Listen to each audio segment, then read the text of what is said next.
I almost lost my best paying client because I couldn't make myself care whether I kept working with his company or not. He was overbearing. He wanted endless detail about things that didn't matter. And when he finally confronted me about it, I heard myself tell him, I can't work with you. I had never said anything like that to a client in my life. It wasn't the conflict that scared me. It was that some part of me had stopped caring about work I had spent years building, and I couldn't force myself to care. By the end of this video, you'll know what is happening in the brain when you lose your motivation. You'll know why it's most acute for women in their 40s and 50s who are doing work nobody can see. And I'll share 3 specific things that are bringing my drive back, so stick around for those. For those who don't know me yet, I'm Dr. Jura Lasas. I'm a neurobiologist. For years, I watched smart, accomplished women decide they were just burned out when what was happening to them was physical brain change, mine included. So let's go through it one system at a time. So here's what's actually going on. Most people think of dopamine as the pleasure chemical.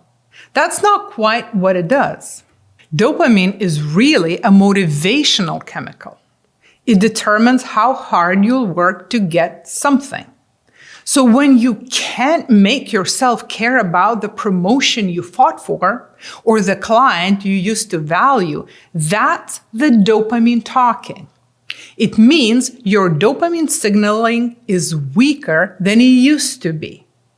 And 2 specific things wore it down, which is what the rest of this video is about. The good news is that once you know what they are, you can do something about both. So what wears the dopamine signal down? The first thing is a kind of work that nobody sees. For women in their 40s, is the single biggest source of mental wear and tear. It's the mental load of running a household with or without children. And the mental work comes down to 3 things. I call it the open loop: anticipating, deciding, and tracking. Take one small thing, your kid's dentist appointment. The work isn't the appointment itself. It starts weeks earlier when you remember it's been 6 months and they're due. Nobody asked you to think about it. You remembered on your own, probably while you were doing something else. That's the anticipating. The loop is open. Then you decide which dentist, what day, around which of your meetings. Can your partner do the pickup, or do you move your call? That's it, deciding. And once the appointment is booked, it's still not done, is it? You have to think, did it make the shared calendar? Did you tell the school? Is the follow-up scheduled? That's the tracking. And the loop stays open until the kid is actually in the dentist chair. Now, think how many of those you've got open right now. The car's due for service. Your mother's prescription is almost out. A birthday gift you haven't bought. A school form due Friday. A leak under the sink. None of them is hard on its own. The mental load is that 15 of those loops are open at the same time, all of them in the back of your mind while you're trying to lead a meeting. And you're the one holding every one of them until it closes. There are a lot of funny reels about mental load, and I've sent a few to my husband as well. But here's what the funny reels skip. Women report carrying about 73% of this cognitive household labor. Their partners, 27%. This type of mental load wears you down. It's invisible, so no one sees it or gives you credit. It has no off switch, and it never ends because the people you keep track of keep needing stuff. And this load doesn't stay at home. There is a 2025 study where researchers followed women week after week and traced what the mental load does to their working life. More cognitive labor at home raised emotional exhaustion. And that exhaustion predicted two things: a stronger urge to quit and lower career resilience. The study has its limits. It followed women for only 7 weeks during the early pandemic, and it measured the urge to quit, not actual quitting. So it's just one piece, not the whole picture. But the results match everything we know about the biology. If this is helpful, subscribe. And if you know someone who needs to hear this information, send it to them. That's how this channel can grow.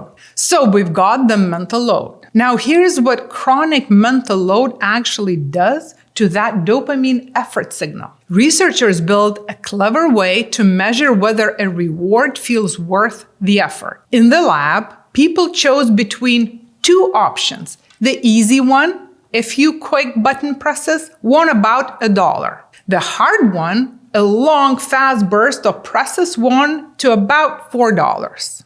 So getting more money wasn't difficult. You just had to choose to work harder for it. The only question was whether people would spend the effort to get $4 instead of $1. And people with the loss of motivation kept taking the easy dollar, even when the bigger reward was likely and clearly worth it. They skipped it. Now, that task measured the choice, not the dopamine itself. But we have very good studies in animals where you can measure dopamine directly and even change its levels. Lower the dopamine in the reward circuit, and the animals stop choosing the high-effort option. They stop pressing the lever longer or jumping the higher barrier for their better reward.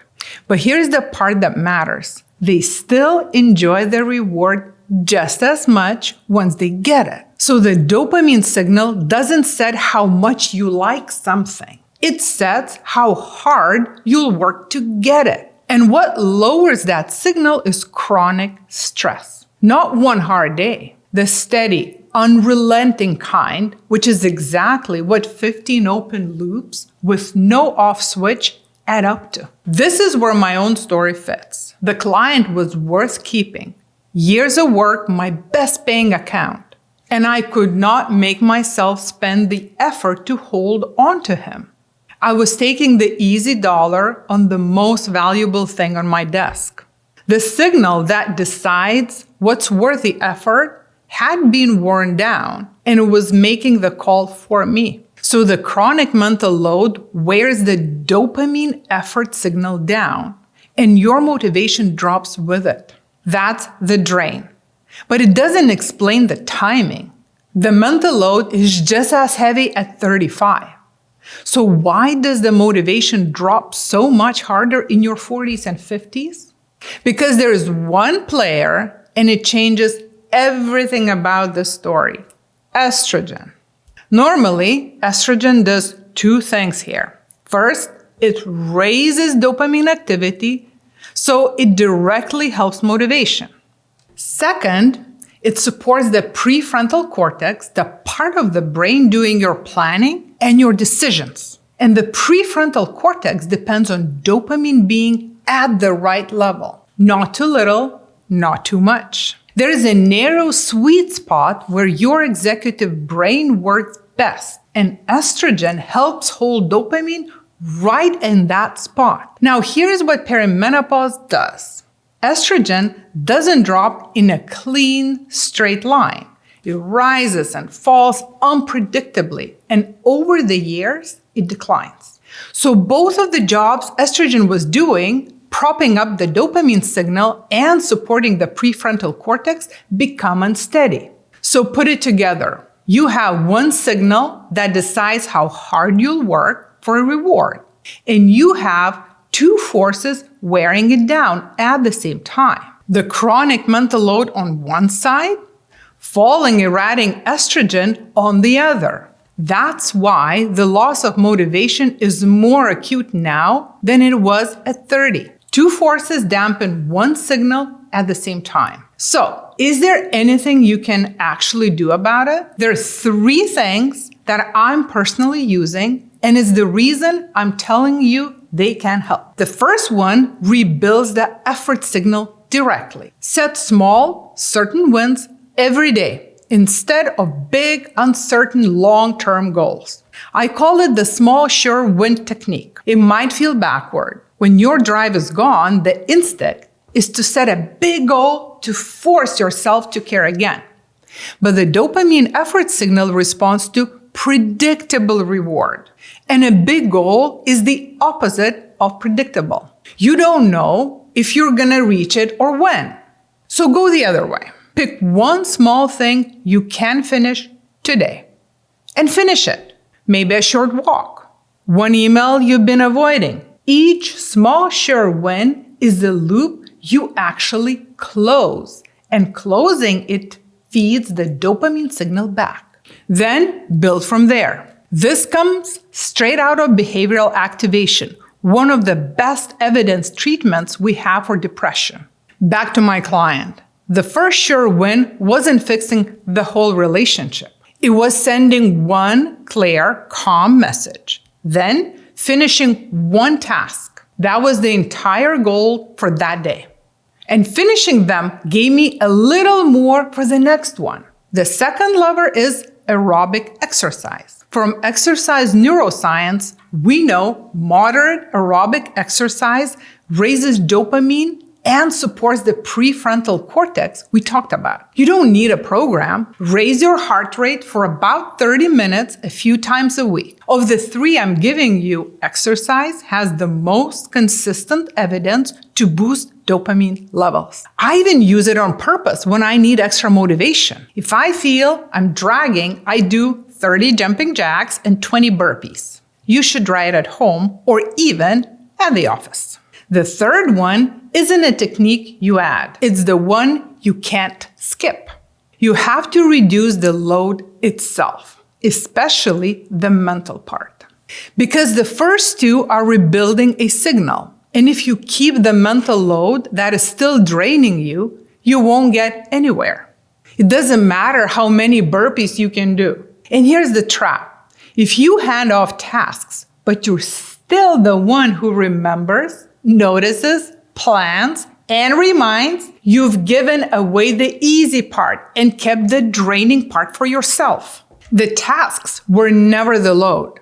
The open loops were. So real relief means handing over the whole loop, the anticipating and the deciding and the tracking to a person or a system you can actually trust. Otherwise, you're rebuilding the signal while the thing that drained it still stays in place. So back to the story with my client. I didn't lose him in the end. We kept working together and their relationship is fine now. My motivation is still work in progress. I'm using the same three things I just gave you. The small sure wins, the exercise, and handing off more of the mental load at home than I ever used to. Some weeks are clearly better than others. That's what real life looks like. It's slow. You build it with small, repeated actions. Unfortunately, there are no magic bullets. If this was helpful, subscribe and comment. That's how this channel keeps growing. See you next time.